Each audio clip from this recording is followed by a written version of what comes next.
ईसा ठोकर मारे तो मुर्दा जिंदा हो जाए, अली हम्द पढ़ें तो मुर्दा जिंदा हो जाए, अगर रसूल उंगली का इशारा करे तो चांद के दो टुकड़े कर दें, अमीर इशारा करे तो सूरज को पलटा दें। ये उसी को मिलती है जो अपनी जात को जात इलाही के साथ मिला देता है। तो जिस आलम में हम रहते हैं यह आलम आलम गफलत है। क्यों फरमाया मन आरफ नफ्सहू फक़द आरफ रब्बह, जिसने खुद को पहचाना उसने खुदा को पहचाना।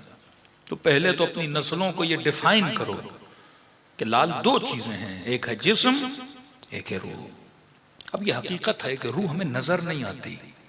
मैं जो जिसे देख रहा हूं वो जिस्म है, सुबह से शाम तक जिससे मेहनत करता हूं जिस्म है, नमाजें पढ़ता हूं जिस्म से, रोजे रखता हूं जिस्म से। एक मौजू की तरफ मैंने इशारा दिया था, क्योंकि तकरीबन आप देखेंगे 10-15 साल के बाद बड़ी कसरत से नस्लें दीन से भागेंगी, और वो भी हमारी गलत ट्रेनिंग्स की वजह से।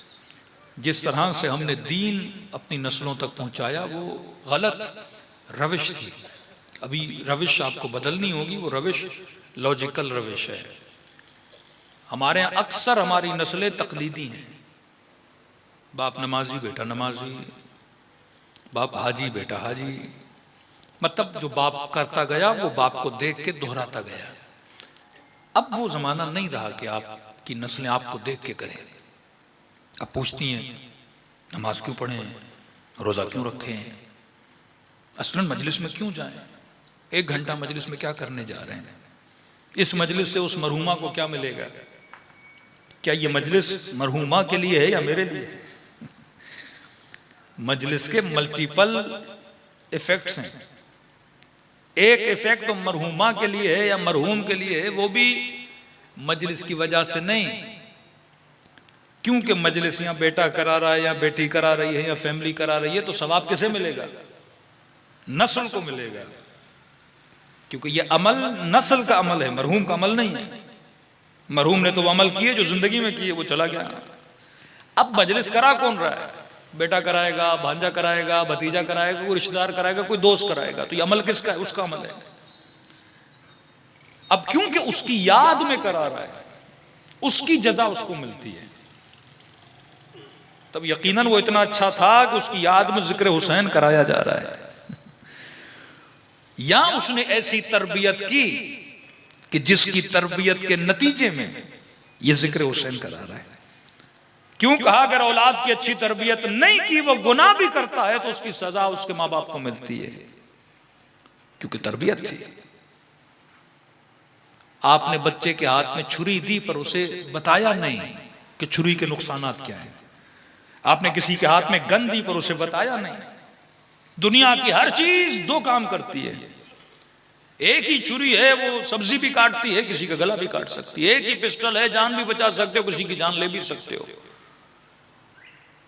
इसी तरह ये सारे चाकू छुरियां आपके वजूद के अंदर है। यही गुस्सा है जो किसी को नाराज भी कर सकता है। यही गुस्सा है जो गैरत में बदल के अपने नामूस की हिफाजत भी कर सकता है। यही जबान है जो किसी मोमिन के लिए अच्छा काम भी कर सकती है, और यही जबान है जो गीबत करके, तोहमत लगा के, बदगुमानियां पैदा करके 2 लोगों में झगड़े करा सकती है। ये छुरियां हैं। यही हाथ है जो दुआ के लिए उठे तो बरकतों को नाजिल करें, और यही हाथ है किसी यतीम पे उठें, किसी गरीब का माल खाएं, किसी का माल कसब करें। तो ये आपने सिखाना है कि मेरे लाल इनके 2 काम हैं। समझो ये सिक्के के 2 तरफ हैं, एक शक्ल रहमानी है, एक शक्ल शैतानी है। अब ये तुम्हारा काम है कि तुम रहमानी शक्ल में आते हो या शैतानी शक्ल में आते हो।